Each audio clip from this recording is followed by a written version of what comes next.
కూటమి రాష్ట్రంలో అధికారంలోకి వచ్చి నెలన్నర దాటింది. ఇప్పుడు రాష్ట్ర వ్యాప్తంగా ఉన్న నామినేటెడ్ పోస్టులకు భర్తీ చేసేందుకు కూటమి చర్యలు చేపట్టింది. ఇప్పటికే కేడర్ వివరాలను సేకరిస్తున్నారట. 5 ఏళ్ల జగన్ పాలనలో కడప జిల్లాలో టీడీపీ కేడర్ కుదేలైంది. చంద్రబాబు అరెస్టుతో టీడీపీ శ్రేణుల్లో కసొచ్చింది.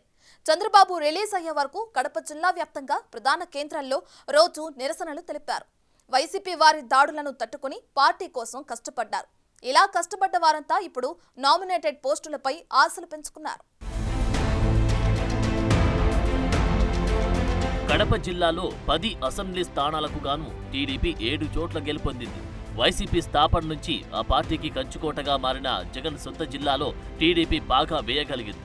మిగిలిన జిల్లా సంగతి ఎలా ఉన్నా జగన్ సొంత జిల్లాలో టీడీపీ ఘన విజయం సాధించడం, ఇక పులివెందుల్లో కూడా జగన్ మెజారిటీని సగానికి సగం తగ్గించడం మామూలు విషయం కాదంటున్నారు. ఈ విజయం కోసం జిల్లా టీడీపీ నేతలు అహర్నిశలు కృషి చేశారు. కొందరు టికెట్ ఆశించి కష్టపడ్డారు. సమీకరణాల నేపథ్యంలో వారికి టికెట్ ఇవ్వకుండా వేరే వారికి ఇచ్చారు. టికెట్ ఆశించి భంగపడ్డవారు కూడా పార్టీ విజయానికి కష్టపడ్డారు. కడపలో టీడీపీ ఇన్ఛార్జిగా అమీరాబాయి కొనసాగారు. పార్టీ ఇచ్చిన పిలుపు మేరకు నిరసన కార్యక్రమాలు నిర్వహించారు. ఆయన కడప ఎమ్మెల్యే టికెట్ ఆశించారు. అలాగే అలంకాన్ పల్లెకు చెందిన లక్ష్మీరెడ్డి కుటుంబం కూడా టికెట్ ఆశించింది. మున్సిపల్ కార్పొరేషన్ ఎన్నికల్లో 50 డివిజన్లకు గాను ఒకే ఒక్క డివిజన్లో టీడీపీ గెలుపొందింది. ఆ ఒక్కటి అలంకాన్ పల్లె లక్ష్మీరెడ్డి కుటుంబం వారిదే కావడం గమనార్హం. దీంతో కడప టికెట్ రేసులో లక్ష్మీరెడ్డి కోడలు 19వ డివిజన్ కార్పొరేటర్ ఉమాదేవి పేరు బలంగా వినిపించింది. అనూహ్యంగా టీడీపీ పొలిట్ బ్యూరో సభ్యుడు ఆర్ శ్రీనివాసరెడ్డి సతీమణి మాధవి తెరపైకి వచ్చారు. లక్ష్మీరెడ్డి కోడలు ఉమాదేవి టికెట్ కోసం అప్పట్లో లోకేష్ ను కూడా కలిశారు. న్యాయం చేస్తామంటూ అప్పట్లో లోకేష్, చంద్రబాబు వారికి హామీ ఇచ్చారంటారు. అమీరాబాయి కూడా కడపలో టీడీపీ జెండా పాతడానికి తన వంతు కృషి చేశారు. అలా పార్టీ కోసం కష్టపడిన వారంతా వైసీపీ దాడులకు ఎదురొడ్డి నిలిచి తమ ఆస్తులు కూడా పోగొట్టుకున్నట్లు చెబుతారు.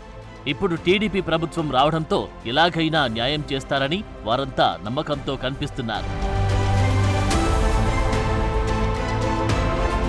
టీడీపీ ఆవిర్భావం నుంచి రాష్ట్ర కార్యనిర్వాహక కార్యదర్శి గోవర్ధన్ రెడ్డి పార్టీలో ఉన్నారు. టీడీపీ నిర్వహించే మహానాడు, ఎన్టీఆర్ జయంతి, వర్ధంతి వేడుకలతో పాటు పార్టీ కార్యక్రమాల్లో ఆయన చురుగ్గా పాల్గొంటూ ఉంటారు. జగన్ జిల్లాలో ఎన్ని ప్రతిబంధకాలు ఎదురైనా పార్టీ మారకుండా టీడీపీనే అంటి పెట్టుకుని ఉన్నారు. ప్రస్తుతం ఆయన నామినేటెడ్ పదవిపై ఆశ పెట్టుకుని ఉన్నారు. వారితో పాటు నగర అధ్యక్షుడు శివకొండారెడ్డి సైతం పదవి ఆశిస్తున్నారు. ఎన్నికల్లో ఆయన ఏరియాలో అన్ని పోలింగ్ బూతుల్లో టీడీపీకి ఆధిక్యత వచ్చింది. దీంతో తనకు ఏదో ఒక పదవి వస్తుందని ఆయన నమ్ముతున్నారట. మరోవైపు బలిజ కోటాలో తనకు ఏదైనా పదవి వస్తుందని హరిప్రసాద్ అనే నాయకుడు భావిస్తున్నారట. ఇక పలువురు ఆశ పడుతున్నారట. బద్వేల్లో కూటమి అభ్యర్థిగా బీజేపీ పోటీ చేసి ఓడింది. ఇప్పుడు అక్కడ పదవుల పంపిణీ చాలా కీలకంగా మారిందంటున్నారు. గతంలో వైసీపీలో ఉన్న నేతలే ఇప్పుడు మళ్లీ కూటమి పార్టీలో. దీంతో మొదటి నుంచి పార్టీని అంటిపెట్టుకుని ఉన్న తమకు అన్యాయం జరుగుతుందేమో అని టీడీపీ నేతలు ఆందోళన చెందుతున్నారట. ఇక మైదుకూరులో పుట్టా సుధాకర్ యాదవ్ గెలుపు కోసం కూటమి శ్రేణులు కష్టపడ్డాయి. ఇప్పుడు పదవులపై 3 పార్టీల్లో చాలా మంది నేతలు ఆశలు పెట్టుకున్నారు. ప్రొద్దుటూరులో ప్రస్తుత ఎమ్మెల్యే వరదరాజుల రెడ్డితో పాటు మాజీ ఇన్ఛార్జ్ ప్రవీణ్ కుమార్ రెడ్డి, మాజీ ఎమ్మెల్యే లింగారెడ్డి, మరో టీడీపీ నేత సురేష్ నాయుడు టికెట్ ఆశించారు. వైసీపీ తప్పుడు కేసులు నమోదు చేయడంతో అప్పట్లో ప్రవీణ్ కుమార్ రెడ్డి 2 సార్లు జైలుకు వెళ్లి వచ్చారు. ఇక్కడ నామినేటెడ్ పదవుల సీజన్ మొదలవడంతో ప్రవీణ్ కుమార్ రెడ్డి, లింగారెడ్డి, సురేష్ నాయుడు, మాజీ ఎమ్మెల్సీ పుల్లయ్య, ముక్తియార్తో పాటు మరికొందరు పదవులపై ఆశలు పెట్టుకున్నారు. ఇక జమ్మల మడుగులో బీజేపీ నుంచి ఆదినారాయణ రెడ్డి గెలుపొందారు. పదవుల పంపిణీలో టీడీపీ ఎమ్మెల్యేలు ఉన్న చోట ఆ పార్టీకి 60%, జనసేనకు 30%, 10% బీజేపీకి ఇచ్చేలా రాష్ట్ర స్థాయిలో నిర్ణయం జరిగిందంటున్నారు. జనసేన ఎమ్మెల్యే ఉన్న చోట ఆ పార్టీకి 60%, టీడీపీకి 30%, బీజేపీకి 10%, బీజేపీ ఉన్న చోట ఆ పార్టీకి 50%, మిగతా 50% పదవులు టీడీపీ, జనసేనలు పంచుకోనున్నాయి. సార్వత్రిక ఎన్నికల్లో టీడీపీ, జనసేన, బీజేపీ శ్రేణులు సమిష్టిగా కష్టపడ్డాయి. ఆ క్రమంలో జమ్మలమడుగులో 50% పదవులు బీజేపీకి పోతే మిగతావి టీడీపీ, జనసేన పంచుకోనున్నాయి. ఇక్కడ TDP incharge Bhupesh Reddy, MLA Adinarayana Reddy తమ వర్గీయులకు పదవులు ఇప్పించుకోవడానికి కసరత్తు చేస్తున్నారు.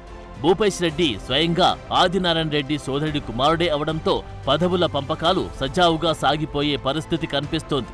కమలాపురంలో పుత్తా చైతన్యరెడ్డి, పులివెందుల్లో ఎమ్మెల్సీ రామగోపాల్ రెడ్డి, మాజీ ఎమ్మెల్సీ బీటెక్ రవి నేతృత్వంలో పదవుల పంపిణీ జరగనుందట. ఈసారి ఎమ్మెల్యేలు స్థానిక నేతల సిఫారసులు లేకుండా కష్టపడ్డ వారిని గుర్తించి పదవులిచ్చే దిశగా పార్టీల పెద్దలు అభిప్రాయ సేకరణ చేస్తున్నారంట. స్థానిక సంస్థల ఎన్నికలను దృష్టిలో పెట్టుకుని అవి ఎప్పుడు జరిగినా వైసీపీని అడ్రస్ లేకుండా చెయ్యాలన్న పట్టుదలతో చంద్రబాబు, పవన్ కళ్యాణ్ ఉన్నారంట. అందుకే ఈసారి రికమెండేషన్స్ పట్టించుకోకుండా నిజంగా పార్టీ కోసం కష్టపడ్డ హార్డ్ కోర్ క్యాడర్ కి పదవుల్లో ప్రయారిటీ ఉంటుందంటున్నారు.